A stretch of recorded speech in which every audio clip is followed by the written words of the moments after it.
difference in your world. Now on to our show with your host, Peter Mingils. Hello, everyone. Peter Mingils here. You're listening to us on Building Fortunes Radio. It's www.buildingfortunesradio.com. For anybody that's kind of new and maybe hearing my voice for the first time, my name is Peter Mingils. We started Building Fortunes Radio back in 2012, believe it or not. So it's been a long time. I guess that's about 8 years now. And we actually started to do some stuff on buildingfortunesradio.com. And when I was doing that, I wanted to make sure that we had a platform to be able to have people that were really good at doing lots of things on our Building Fortunes Radio show. Well, I ran across a gentleman named Ray Gebauer many years before that, probably maybe even 10 years before that. And I always knew that Ray was a good guy. And he ran across my desk sometime a couple of years ago. And I said, I really should catch up with Ray and find out what he's doing. And then not only that, invite him to be a guest on our radio show because I know that he's a good guy, got a great moral compass, steering people in the right direction, knows a ton about a lot of topics, whether it's finances or whether it's building a home-based business or whether it's health and nutrition, and overall just a really good guy. And I knew that he always studied a lot for himself to be able to help you as well. So we started to do this radio show, and when we started it, we put it together on buildingfortunesradio.com/Ray-Gebauer. So you'll be able to see it or listen to it, rather, if you go to buildingfortunesradio.com/Ray-Gebauer. Recently, we've been kind of turning these audios into movies and then putting them up on Twitch TV and Facebook, live, and YouTube and a few others. So we've actually done that as well. So we've shortened these down to about 30 minutes. So this way it'll play on the different platforms that we restream on, and you'll be able to catch Ray Gebauer all over the place. So if you're looking for a great mentor, someone to work with and learn from, you want to work with a good friend of ours, his name is always Ray Gebauer. Ray, thanks for being here on your own radio show. Well, thank you, Peter. I'm, as always, happy to be here and have a platform to share some thoughts and insights that hopefully can make a positive difference, to enrich someone's life. And because I think we all want the same thing. We want to have a better life. We would like the rest of our life to be the best of our life. But the reality is, for a lot of people, they're on a slippery slope going downhill, picking up speed, going the wrong direction. And you can't help everybody, but those who will pay attention and be willing to accept some help and guidance and coaching, many times you can turn people's lives around. People can get their life back, not just with their health, physical health, but their spiritual health, their emotional health, their financial health. I think it was just last week I spoke on this shocking fact that 78% of working adults, that's not even counting seniors and people on welfare and Social Security, but 78% of working adults are living paycheck to paycheck. I mean, imagine the stress of that. I mean, that might be you. And I pointed out the fact that and from the studies of what kind of stress impacts you the most, it's most damaging, they discovered from all the different sources of stress, the one that was most damaging, that most increased the risk of death was stress from, my acronym was ATMS, against too much stress. Well, more specifically, it was not having enough money. So when you don't have enough money, that kind of stress is more damaging than stress from your job or marriage or work or anything else, from health issues. So I made a point last week. I'm against poverty. I'm against stress, at least stress overload. I'm against people having to not having a good option to escape that emotional prison or even financial prison, living paycheck to paycheck. So along that line, today, to address some of the deeper issues underlying that dynamic, Some people are living paycheck to paycheck emotionally too. There's a lot of stress and depression, increasing levels of suicide, with the concerns about the pandemic. So I have some ideas that I think can help you, and you could, if you like the ideas, and you can share them with others and help others. So I formulated this in a formula called the 3F formula. So 3 F words that are all positive, and I think can make a meaningful, significant difference for you. But before, just for fun and games, before I launch into that, I'm going to give Peter a chance to swing the bat 3 times and see if he can guess one of the F's that I'm having in mind to share about. So go ahead, Peter. Give it your best shot. That's right. So going for F's. Well, first of all, I'm going to take there's one of them going to be in there. I'm sure it's going to be a gimme, which is the fun word. But I'm going to leave that one second. So the first one is fear. So meaning learn how to overcome your fears. So that's going to be one of them. Next is going to be find. This is going to be a simple one, short letters. Find, meaning find a way, be that go-getter. And the last one is fun. Make sure you have some fun while you're doing it. So fear, find, and fun are my 3 words. So I'm betting I got at least one right. You're right. You got one right. So I get the right one right. Yep. You got the first one right. Yeah. Had a little bit of fear that you're going to miss all 3, but you got one.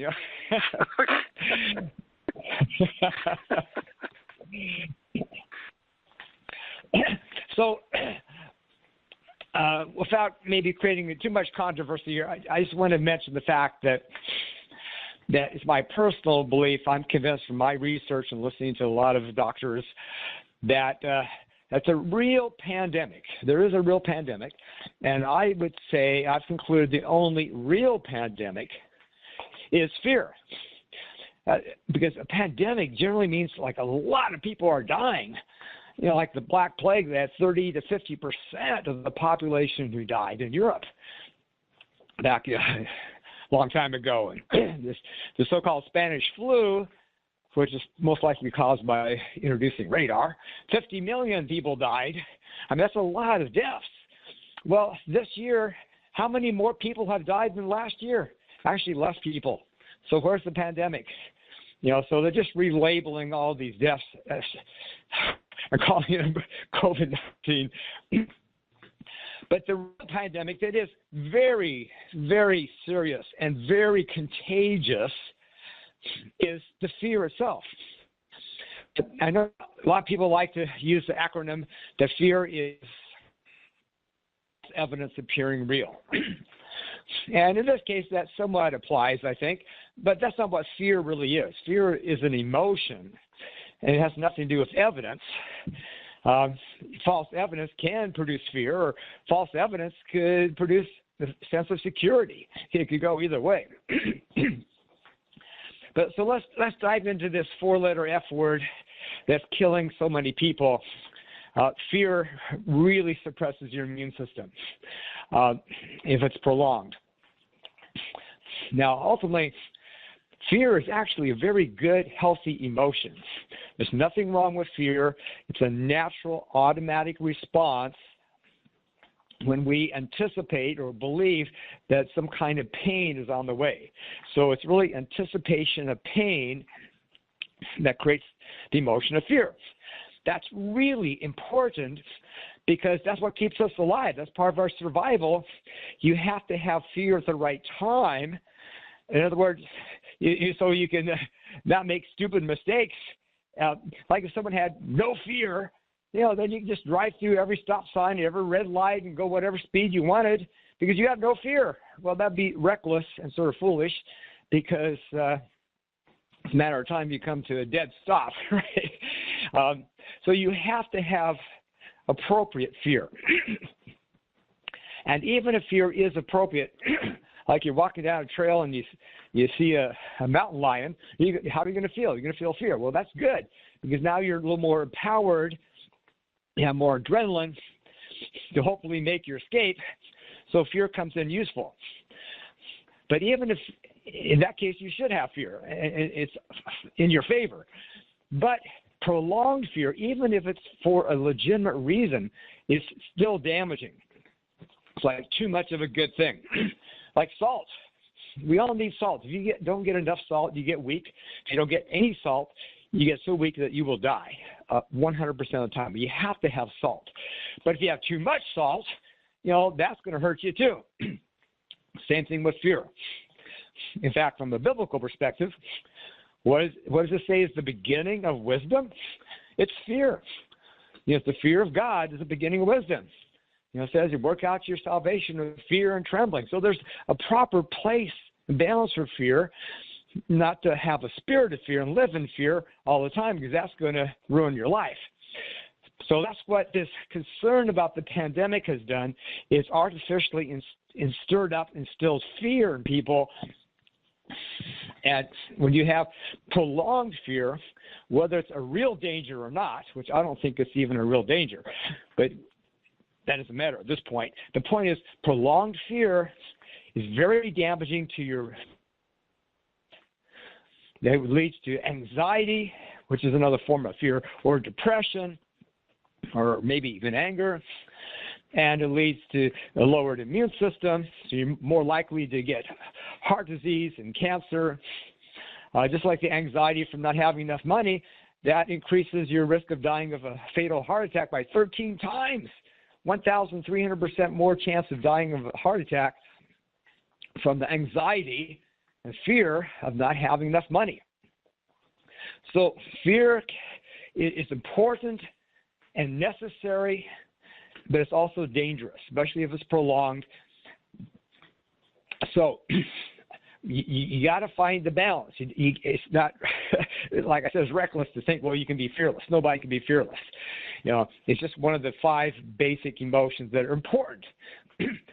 But here's the issue tonight. There's way too much fear. It's like there's too much air pollution, too much water pollution, too many chemicals on the food. There's too much blind faith in people trusting the so-called experts and getting led astray. So what do you do about too much fear?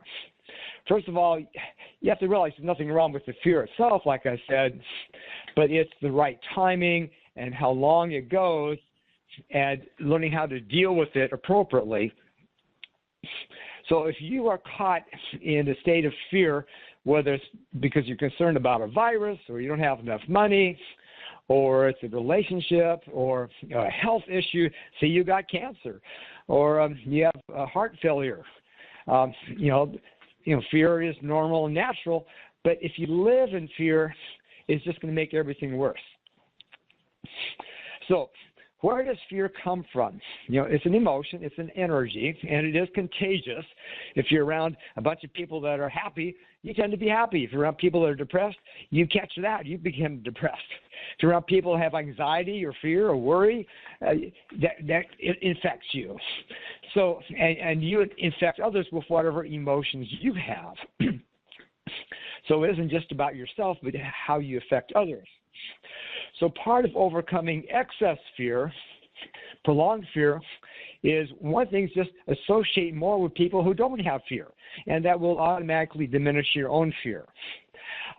And realize that the source of fear is always one thing. It's our imagination. Unless you're observing something that's actually dangerous, like if you walk along and you see a poisonous snake, or you see a car swerving into your lane about to create a head-on collision, well, you're going to feel fear. But it's an anticipation of pain that causes the emotion of fear. But other than something that's like immediate, fear is based on our anticipation of something in the future, especially if it's prolonged fear. If you have fear of the virus, if fear of what's going to happen if you can't make your house payment, you're going to lose your house. Or say your child's playing around with drugs or whatever, and you're afraid of what's going to happen with them. So fear always comes out of your imagination. So does the antidote. which I'm going to get to here. That's the third word here. But so fear is something. So to diminish or eliminate the fear, you have to change your perspective of the future, because fear is anticipation of pain. The opposite is anticipation of gain. So when you take a view of the future where you anticipate that things are going to be good or they're going to resolve, then the natural automatic emotion when you anticipate something good is happiness or joy. So plus you can take the emotion of fear and sort of transmute it and turn it into excitement. Because excitement is also based on uncertainty, as anticipation of good, something good. And there's like if you're going to get in front of some people and speak, and you have anxiety and fear, there's a way to switch that in your brain and make that fear excitement. But it all has to do with how you view the situation. What makes fear the worst and what really feeds the fear is when you anticipate pain, and on top of that, you don't believe you're going to be able to handle it. See, if something is dangerous, let's say you're walking down an alley and three of these guys come up here with knives and say, hey, we're going to take all your money and then we're going to kill you because we like to kill people. So how are you going to feel? Well, most likely you're going to have some fear, like, oh, no. But if you were a competent, highly skilled martial artist, knew karate and all that stuff, how are you going to feel? You say, oh, this is going to be fun. Come on, bring it on, and you're going to be happy because you're going to have a good fight and you know what's going to happen, and they'll be sorry they ever messed with you because you don't feel helpless. But if you feel helpless, then that really amplifies and exaggerates the fear. So that's another clue of how to get out of excess fear. You've got to increase your confidence that you can handle this. And if it's over your head and you don't think you can handle it, then you get help. If you find fire in your house, if it's a small fire, you're not going to be that afraid. Oh, I got to put that fire out, the fire on the stove or whatever. It's not that big of a deal. But if it gets out of hand more than you can handle, then the fear goes through the roof. And, of course, you call the fire department and all that.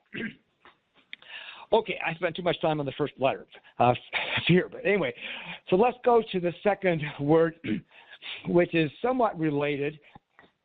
In some ways, it's not really related, but it's really important because, especially if you are endeavoring to achieve something, particularly a home-based business, this F word is a showstopper for a lot of people, and that's the word failure. And we talk about fear of failure. People don't like the pain of failing, so they decide, well, I won't even play, but that way I can avoid the fear, or the pain of failure. Well, here's a much better way to frame that and look at it that's really more accurate. I mean, let's say your goal is you want to have 10 sales this month. Now, so if you don't get those 10 sales, say you get 8 or 9. So you could say, well, I failed. Technically, that's true, but is that a useful way of looking at it? Because failure carries with it a lot of negative emotions, and we tend to personalize that. If I failed, then I start to slide over the line and start to think I am a failure. So here's a better way to think of it. Instead of using that F word of failure or failed, you say, I didn't get the results that I expected. So you're basically saying the same thing, but now you're keeping it neutral. And, who says if the so-called failure was necessarily even the bad thing? It might, in the long run, be a good thing. So you don't even know. So you want to avoid the negativity, the stigma attached to the word failure, and just stop using that word. Don't use that F word, failure. You say, I didn't get the results I expected. Or better yet, you say, I didn't get the results I expected yet. And that keeps you from personalizing this against yourself, diminishing, decreasing your sense of self-esteem and confidence. So stop saying failure or failed, and instead say, I just didn't get the results I wanted.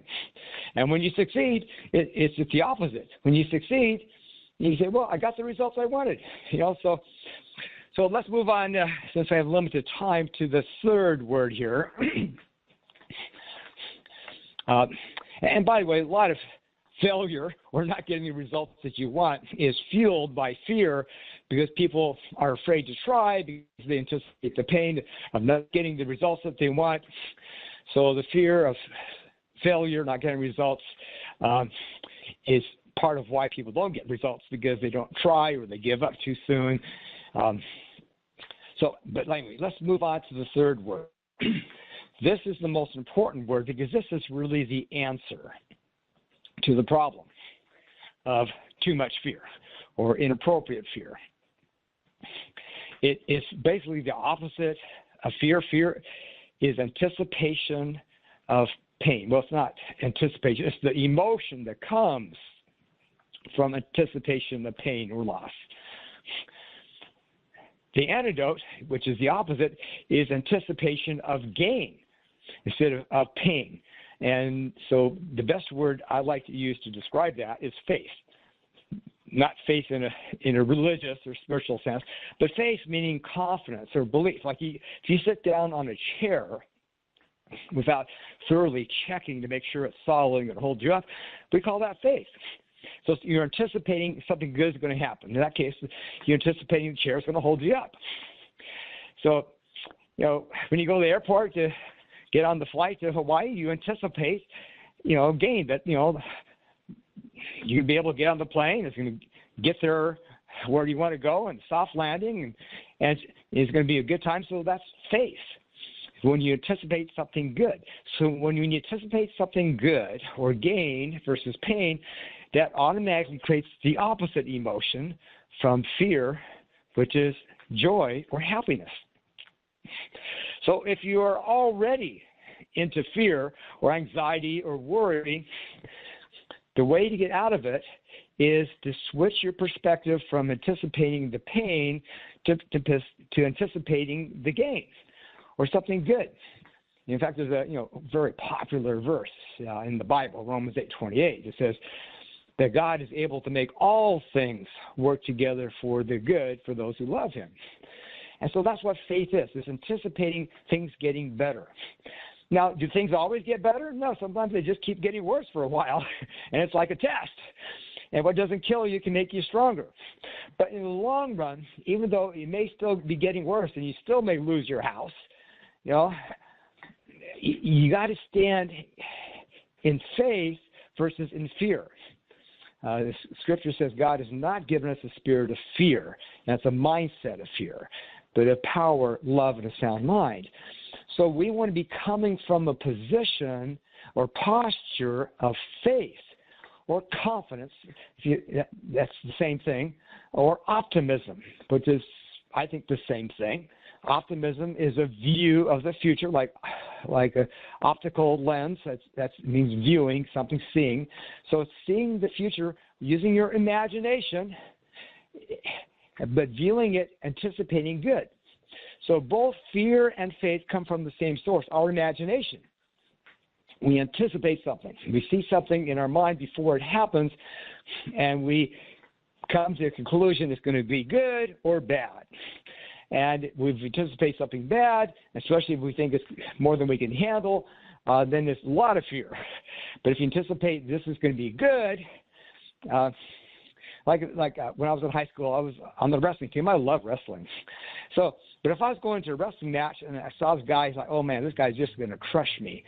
I would start having some fear. But if I go in this match and say, hey, I can beat this guy. This is going to be fun. I'm going to pin this dude. Then that I'm anticipating gain. I'm going to be happy and excited. So it depends all on your perspective. So you're looking at your business, for example. How do you feel about your business? Are you anticipating that you're not going to get the results you want or the failure? Or are you anticipating, hey, I'm unstoppable. It's just a matter of time. Maybe I keep, fumbling the ball and stumbling and making mistakes and getting distracted. But in the end, I'm going to win. I'm going to build this. I'm going to get up to $1,000 a month, then $1,000 a week, maybe up to $1 million a year. So you've got to hold that vision, anticipating gain. You got to have a dream.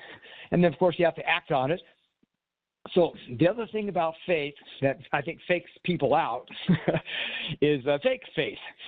Fake faith, or not real faith, is when you say you believe something and that's it. That's not really faith. Faith, like the Bible says, faith without works is dead. In other words, it's dead faith. Fake faith, if your actions are not consistent with faith or consistent with your confidence or your belief. Say, I'm going to do this, but if you don't, then it wasn't really faith or confidence. It was just you were just saying it. Now, it starts with saying it, even if you're not totally sure. That's better than saying, I'm not going to try. But if your behavior and actions are not consistent with what you say you're going to do, your faith, well, then your faith is really pretty weak or not really there at all. So one of the ways to build up your faith, and I'm running out of time here, is to do some time travel in all three time zones, past, present, and future. So you go back and you recall memories where you've had success and you achieved something and you were excited and you celebrated in the past. Make a list of like 10 achievements. And that reinforces your confidence or faith that you can do it again because you've already had success in the past. And then move into the present. What do you have going for you right now that's in your favor, that move the odds in your favor? And make a list of those, maybe 10 things, 10, 20 things that you got going for you now that help you to get to where you want to go. That, again, will bolster your faith or confidence, your optimism. And then third, you want to travel back to the future using your imagination and play in your dream, visualize, see how it feels to have achieved what you want to achieve. You're not just chasing the dream, but now you've arrived and you've done it, and you're enjoying being in the promised land, and you've achieved it. So you got to visualize that, and that's just one thing, but, a list of things, maybe 10 things that you love to achieve in your lifetime, and think about how that would feel. Maybe it includes being on the beaches in Hawaii, and that increases your confidence or faith right now, which diminishes any fear. So fear has its place, but make sure it's in the right place, the last place, and you got to be living by faith, confidence, and optimism if you want to get to where you want to go and have a happier life in the meantime. Okay, that's it for tonight. Peter, thank you very much. Any questions or comments? Real quick, give them your access so they can get in touch with you. You got 30 seconds. Good idea. So, okay, so call me, text me anytime at this number, 360-206-9266. So 360-206-9266, and we can have a conversation for possibilities, see if I can help you, maybe clear some things up, get out of fear, more into faith, and help you with your current business, or maybe you want to join me in what I'm doing because that's really exciting, and I'm looking for people to work with, and I have time right now, and we'll see you next week. So that's how you get home. You've been listening to Building Fortunes Radio on buildingfortunesradio.com. Thanks for listening. Be sure to check us out every Friday at 5 p.m. Eastern Time for the designated Building Fortunes Radio segment with Peter Mingils. Be sure to check out the buildingfortunesradio.com website for our featured segments. It's been our privilege to have you listen in. At Building Fortunes Radio, we wish you the success you deserve and are willing to work for. So spread the word, tell a friend, join our newsletter, and go make a difference in your world.